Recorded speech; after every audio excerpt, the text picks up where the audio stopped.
Sales charts on Xbox and Xbox games selling on PlayStation. We will talk about those. We have some more information on the next generation Xbox, and it is looking like what a lot of people were expecting, which to me is extremely exciting. So we will go over that. We have the price for Borderlands 4. As we know, there was a lot of controversy leading up to this announcement with Randy Pitchford and everything. Stellar Blade selling very well on PC. A new Legacy of Kain game looks like it is dropping. A Nintendo Direct has been announced, and we got an update on Prince of Persia. So we will get into all of this, but before we do continue, if you do enjoy daily gaming news and content, make sure to hit the subscribe, share, like, all of that stuff helps the channel grow, helps grow the community. But for now, let's jump into it.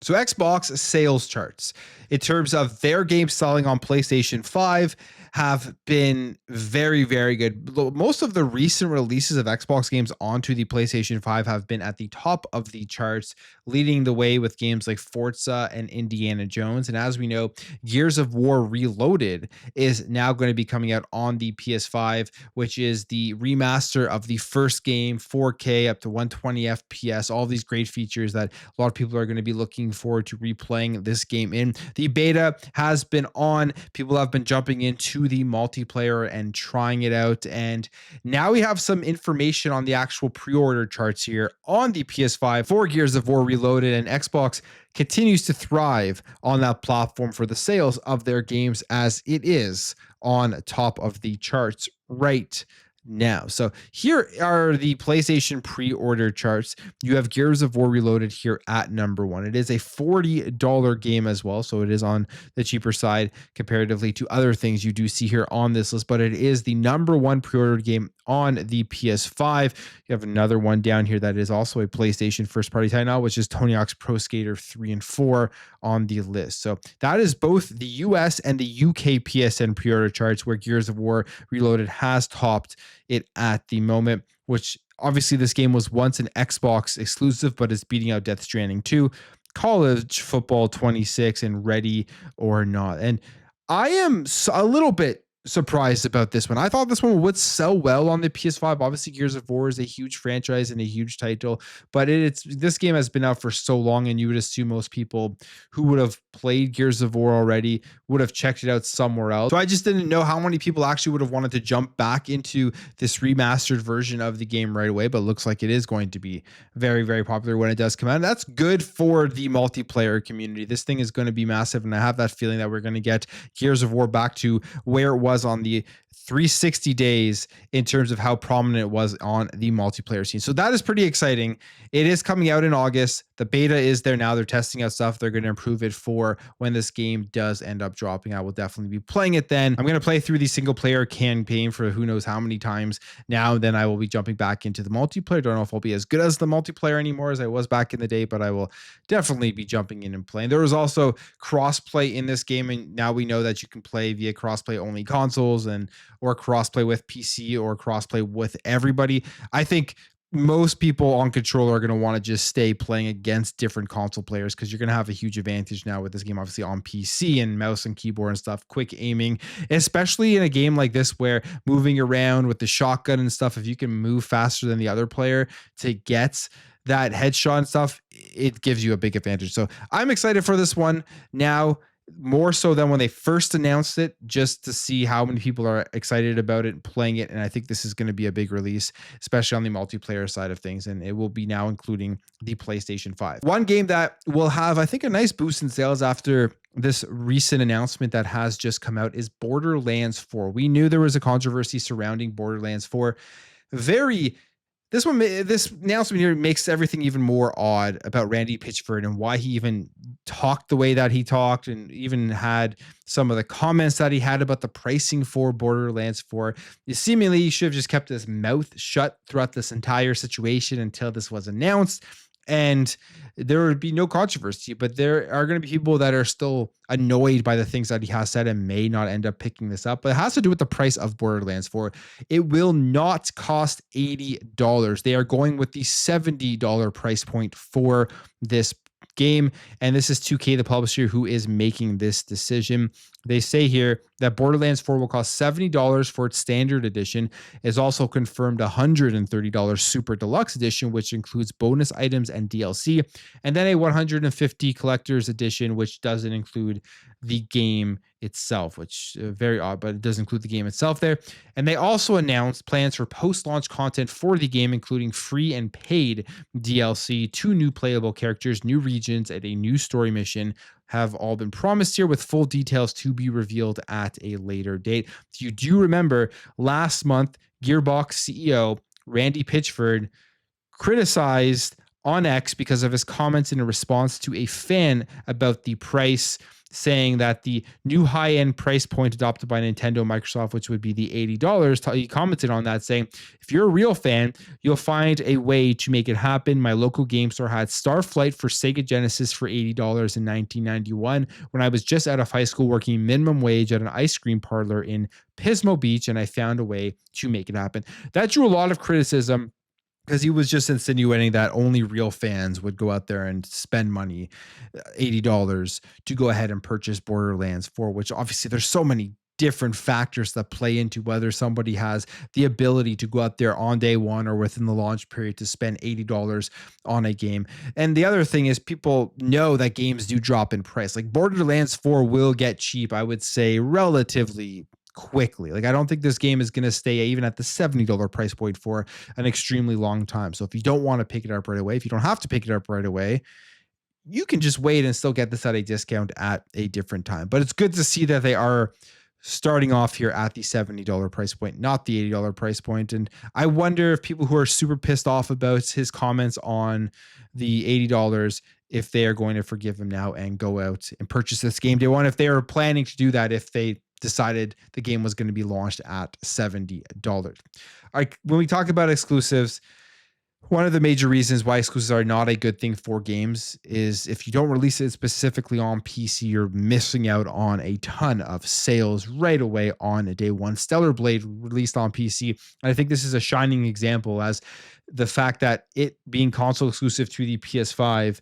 probably was not the best thing for this game on day one. It's doing very well with its PC release, but you always have to ask yourself, if they would have released this back at the same time on PC as they did on the PlayStation 5, would the sales be even higher? Either way, it's still doing very, very good.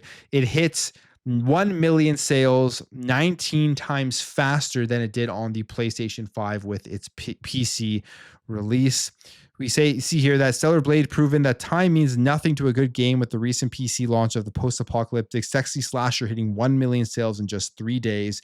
To put this into perspective, when Stellar Blade was released on the PlayStation 5 in April 2024, it took almost 2 months to hit the same milestone. So that is pretty wild. Like the difference in the amount of people that have the ability to go out and purchase these games on day one between the two platforms, between the console platforms in general versus the PC platform. I mean, it's staggering, and it's shown here at the timelines on how fast these games sold between PS5 and PC. But you have to ask, like, that's a great number, and there will still be more people buying this game over the next few weeks and everything.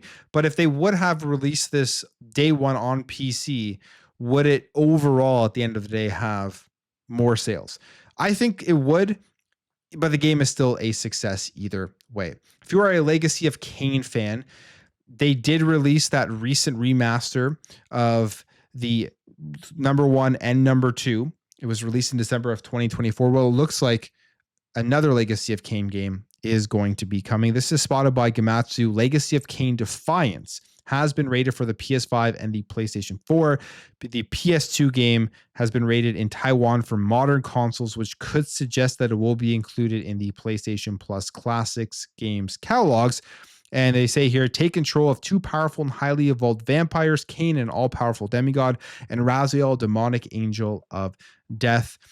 Each equipped with a legendary sword, Kain and Raziel must battle through a world loaded with conflict and intrigue as they attempt to unravel their destinies and defeat the dark forces that seek to condemn their world to eternal damnation. So looks like this one is going to be coming out, whether that is within the PlayStation Classics or maybe they do something more here, give it a nice remaster or something like that, and then release it everywhere. But we will see. It has been rated No official announcement yet, but I would expect that to be announced relatively soon, at least at the very least here for the PlayStation Plus catalog in their classics selection, which PS Plus over the last few months, although I don't think it's anywhere near Xbox Game Pass in terms of the content and quality that you do get, it has been decent. Like they've been giving out good releases. This would be another one there to add into the classics catalog. If you're looking forward to Donkey Kong Bonanza coming out for the Nintendo Switch 2. This is the next wave of their first party titles that are releasing for the platform. This is the next big one. It's a 3D Donkey Kong platformer, which we really haven't gotten since Donkey Kong 64. Nintendo is doing a direct tomorrow focusing solely here on Donkey Kong Bonanza. They say here, tune in Wednesday, June 18th for a live stream Donkey Kong Bonanza direct presentation. No further information was shared, but I've seen gameplay of this game. Obviously, when they first announced it for the Switch 2, I watched a lot of people who went to those previews events and watched their opinions on what they thought about this game. This just looks like a wild game, a fun game. You're going through and literally smashing through anything, going underground, going through mountains. It seemed like there was just so much freedom in this game in terms of how you're able to go through and complete levels. So I am looking forward to this one. I am a big Donkey Kong fan. Donkey Kong Country 1, 2, and 3 on the Super Nintendo are some of my favorite games of all time. So think about picking that one up. Maybe not day one, but at some point in the future. It all depends on the price and maybe if there's some good trade-in deals, which is kind of what I've been doing recently to be able to pick up some Nintendo Switch 2 games. All right, as we know, there's been a lot of talk about the future of the at-home Xbox console. What is it going to be like? Is it going to be just another traditional generation where you're just getting access to the Xbox ecosystem and nothing else? Or are they going to do what they've basically shown us they are going to do with the ROG Xbox Ally and give us a console PC hybrid, whether that's being manufactured by Xbox themselves and Microsoft, or are they going to make more deals and partnerships with companies like Asus, Lenovo, and MSI, and different companies out there that currently make PC handhelds? I think it's going to be the second option there, where we're going to see that PC console hybrid. You're going to have many options. You're going to be able to play everything, your Steam games, your Xbox games, your Epic Game Store games, GOG, all of that type of stuff into a single console device, which to me is very exciting and a great idea going forward for the next generation. Well, we have a bit more commentary on this via Jez Corden, who talked about this on the Xbox 2 podcast. And it's an interesting exchange here because the tweet itself comes via Ecstasies, where he says this here in Spanish about the Xbox being able to play the OG Xbox 360, Xbox One, Xbox Series, and everything, and that it basically is going to be a console PC hybrid. Jez responds to this, says it's true, and then someone responds to him saying, so is it a traditional console or console PC hybrid? Jez responds, says, not sure, but I believe my exact quote from the XB2 podcast from Friday, which annoyingly isn't linked because that's where he's saying that XC's got his information from, was more something like, I'm 99.9% sure it's planned to support your existing library. And that's exactly what people want to know and what people want to see from the next Xbox. That's one of the biggest worries right now is going forward is, will they abandon hardware, which they've already said that they aren't abandoning hardware. But that aside, are you going to be able to play everything going forward? Is the backwards compatibility and the preservation going to be there? And we know that they've opened up more teams for preservation. Sarah Bond, I believe, is leading that to make sure that we can play those games. I think the ROG Xbox Ally is that first glimpse, the first step into where they are going, which is opening up Xbox to be able to play everything that you do have via PC and via your Xbox console. They just haven't gotten to the part where you can actually play your native Xbox console games. So you have to ask yourself, how are they going to end up doing that? And will that be launching and making its way over with the next gen Xbox? That's what my hope is. Jess here is saying he's 99.9% sure it's planned to support your existing library. So it's a pretty confident take on how that one is going to go. But I think that's going to be phenomenal. If they do end up doing that, if they do open it up to be able to play your Steam games, you're getting access to everything. And I'm excited about the future of what they have planned, starting here with the new handheld that is coming up this year. So excited about that stuff. we'll see. We'll see when they do end up announcing it. We still have a couple more years here for the Xbox Series X and S. And finally, Prince of Persia, the remake. One game I'm extremely looking forward to. We got another update from Ubisoft. They did put out a tweet.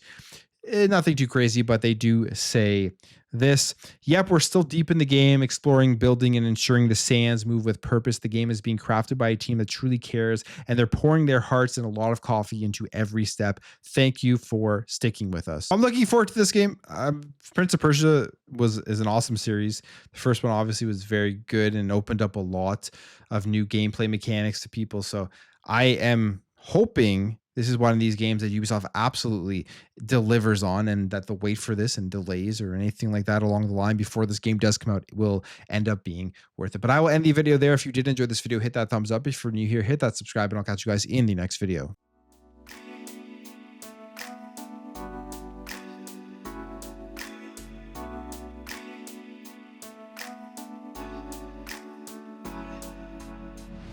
Bye.